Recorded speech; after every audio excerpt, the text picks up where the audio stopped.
मेरी शादी 20 साल की उम्र में हुई और इस वक्त मैं 22 की हूँ। शादी से पहले ही मैं बहुत बड़ी खिलाड़ी बन गई थी। हमारे घर में सभी खेती बाड़ी करते थे, सिर्फ मेरे पापा शहर जाकर नौकरी करने लगे। हम 2 बहनें और एक भाई है। गाजियाबाद मोदीनगर के आगे हमारा गांव पड़ता है और पिताजी दिल्ली में फैक्ट्री में नौकरी करते थे। वे वहां कमरा किराए पर लेकर रहते थे। कभी कभी हम लोग उनके पास जाते, पर ज्यादा पिताजी ही गांव आते। हमारा मकान गांव की एक साइड पर था। मेरी माँ बेहद सुंदर थी, इसलिए बहुत मर्द ताकते रहते। पहले हम बच्चे थे तो कभी ख्याल नहीं आता था। मैं सबसे बड़ी थी। धीरे धीरे जवान होने लगी तो थोड़ा पता चलने लगा। अब वही मर्द मुझे भी जब घूरने लगे तो पता चला कि मैं भी जवान होने लगी हूँ। एक दिन माँ ने मुझे खेलने भेजा और कहा कि दोनों भाइयों को भी ले जा। उस दिन रास्ते में जाते वक्त मैंने विपिन को घर की तरफ जाते देखा।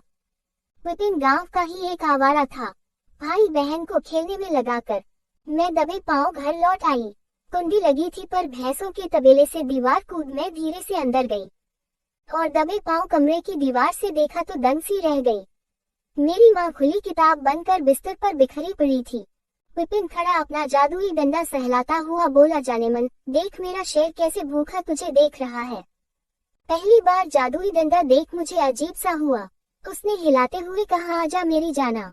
माँ भी कम से अंगड़ाई लेती हुई चिड़िया के घोंसले को उंगली से मसलती हुई बोली, यह भी कई दिन से तीतर का इंतजार कर रहा है। माँ आगे बढ़ी, जादुई डंडे को पकड़ खींच लिया और उस पर टूट पड़ी। मुंह में डालकर गन्ना चूसने लगी। मुझे बहुत अजीब सा लगा। मेरी माँ पागलों की तरह गन्ना चूसने लगी और विपिन भी पागल सा होकर 6 से 9 तक आ पहुंचा। माँ गन्ना चूस रही थी और विपिन जलेबी चाट रहा था। यह अजीब खेल देख मुझे नहीं मालूम पड़ा कब मेरा हाथ जलेबी में चला गया। आखिर मैं भी जवान हो चुकी थी और यहाँ भी जलेबी चासनी छोड़ने लगी। सब कुछ भूल मैं उनकी प्रेमलीला देखने लगी। हल्के हाथों से अपनी थैली में रखे कच्चे आम दबाने लगी। मेरा पूरा ध्यान उन पर ही था, न पीछे देखा न इधर उधर। माँ ने अपनी मशीन खोली और विपिन को कहा, डाल दे इसमें गन्ना, और विपिन ने मशीन के अंदर मोटा गन्ना घुसा दिया। मैं पागल हुए जा रही थी। विपिन का गन्ना मशीन के अंदर बाहर आता जाता देख कुछ कुछ होने लगा और मैं जलेबी को रगड़ने लगी। तभी किसी ने पीछे से मेरे कंधे पर हाथ रख दिया। मैं डर गई।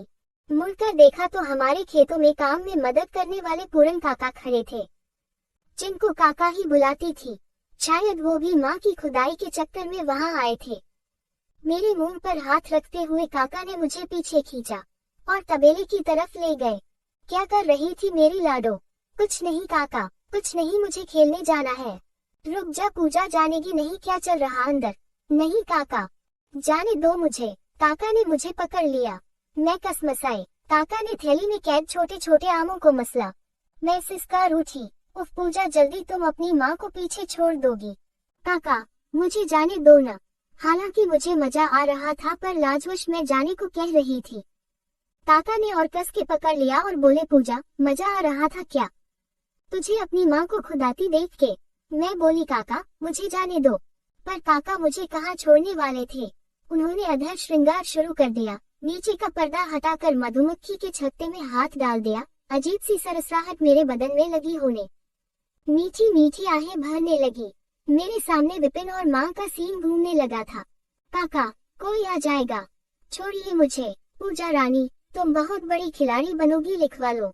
कहकर काका ने मधुमक्खी के छत्ता खुला कर दिया और बीच में बैठ गए और जबान से मधु चाटना शुरू कर दिया। मैं कसमसाए और आनंद में गोते खाने लगी। कहाँ तेरी माँ की पुरानी चाशनी से बोर हो गया था मैं। अब ये ताजा घोंसला देखकर तो मजा आ गया पूजा रानी। जैसे ही जीप छत्ते में घूमने लगी, मैं काका के सर को पकड़ छत्ते में दबाने लगी। ओह काका, कोई आ जाएगा, अभी छोड़ दो काका।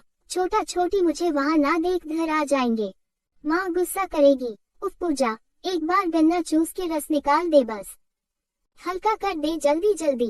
काका ने मोटा गन्ना निकाल लिया और उसको जैसे छत्ते पर रगड़ा। मैं पागल होने लगी। काका, नहीं नहीं। तो काका बोले, नहीं डालूंगा अभी, जल्दी मुंह खोल। जैसे ही मैंने मुंह खोला, काका ने गन्ना मुंह में घुसा दिया। मेरी आंखों के सामने माँ का चेहरा आ गया। काका ने मेरे सर को पकड़ लिया और जोर जोर से गन्ना खिलाने लगे। मैंने पहली बार कोई गन्ना मुंह में लिया था। मुझे क्या मालूम था कि इसमें से रस भी निकलेगा। कुछ देर में एकदम से गर्म पानी की बौछार मुंह में हुई पर काका ने मुझे कस लिया। पूरा गन्ना रस मुझे पीना पड़ा और तब काका शांत हुए। फिर वे बोले, पूजा रानी, अभी पूरा खेल खेलना बाकी है। काका बोले, मेरी जान, बोल, मजा आया। मैं चुपचाप मुंह नीचे करके वहां से भागी। छोटा छोटी के पास गई और वहां चुपचाप बैठ सब घटना के बारे सोचने लगी। घर लौटी देखा कि माँ बहुत खिली हुई घूम रही थी। आखिर उसकी की खुजली विपिन ने मिटाई थी और मुझे बार बार काका का जादुई डंडा दिख रहा था। याद कर अजीब सी सिरहन होने लगती। रात को भी मुझे कहाँ नींद आने वाली थी। रह रह कर काका का स्पर्श याद आने लगा। जो गन्ना चूसा वो याद आने लगा। मैं फिर से तानपुरा छेड़ने लगी और हल्के हल्के संतरे टटोलने लगी। मुझे इंतजार सा हो रहा था। मैं सोच में पड़ गई कि अब काका क्या करेंगे। क्या वो घोंसले में भी तीतर घुसा देंगे?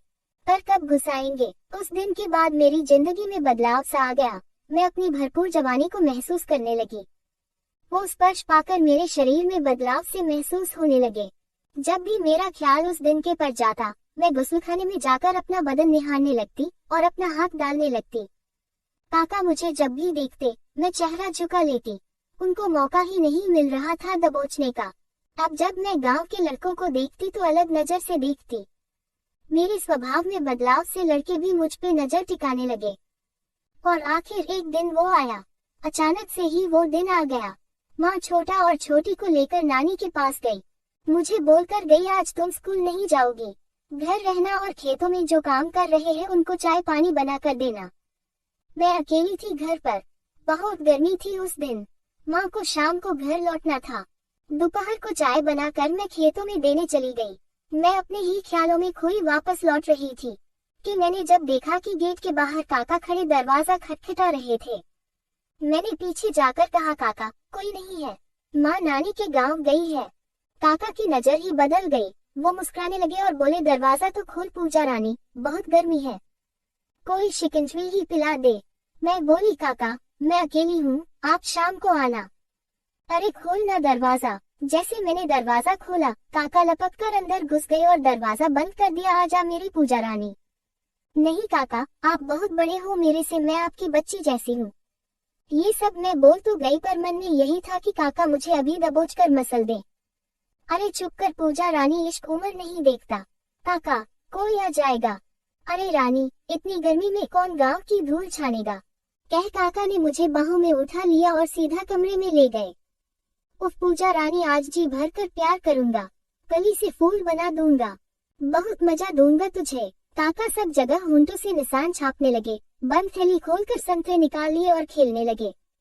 उनकी हरकत से मेरा खून तेज चलने लगा और मीठी सीटकार मुंह से निकलने लगी।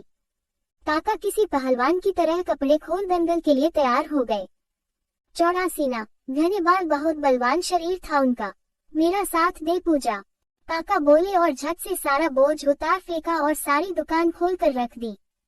काका जोर जोर से संतरा रस पीने लगे।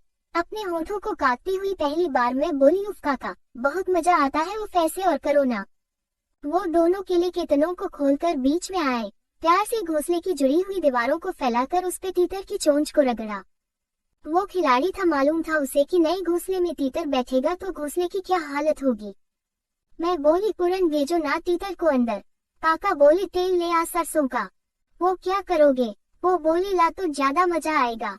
मैं उठकर तेल की शीशी ले आई और काका को दे दी। काका ने अच्छे से तीतर पर तेल लगाया। मैं चुपचाप उनकी गतिविधियों को देखती रही। अब वो बोला, पूजा रानी ले तैयार हो जा, अंदर जाने लगा है मेरा शेर। काका ने मुझे मेरे दोनों कंधों को पकड़ लिया और पूरी पकड़ बनाकर एक झटका दिया। मेरी दर्द से चीख निकल जाती पर उसने हाथ से मेरा मुंह दबा दिया। पानी मेरी आंखों से निकलने लगा। हौसला कर पूजा, तुझे थोड़ी देर में बहुत मजा आएगा। कुछ देर बाद तीतर आराम से घोंसले में बैठ गया और उसकी अब घोंसले से दोस्ती हो गई और वो मचल मचल के अंदर धमा चौकड़ी करने लगा। कुछ देर बाद मुझे बहुत ज्यादा मजा आने लगा, मानो मैं स्वर्ग में झूल रही हूँ। मुझे महसूस हुआ कि गुफा से झरना बह रहा था। पूरन खिलाड़ी था, उसने उस पल में मुझे परम आनंद दिया। अब मैं सारा गुप्त ज्ञान प्राप्त कर चुकी थी और शाम तक मैं और काका मस्त खेला करते रहे। अब मैं काका से जब मौका मिले तब खूब हर जुताई कराती हूँ, पर अब मन और भी डंडों से डांडिया खेलने का करने लगा है। आगे क्या होता है आपको जरूर बताऊंगी। तब तक के लिए इजाजत दीजिए। प्लीज वीडियो को लाइक करें और चैनल को सब्सक्राइब करना ना भूलें। धन्यवाद दोस्तों।